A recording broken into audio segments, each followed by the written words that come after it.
Shauri kwanza jishauri.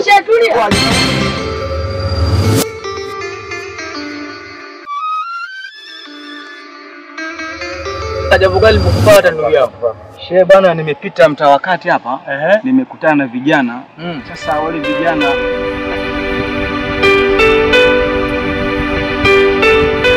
samahani ndugu zangu, mimi sielewi. Baza sawa. Sisi tuondoke tukatafuta wengine. Poa. Baza sasa sisi tuna shida ya buku mbili hapo.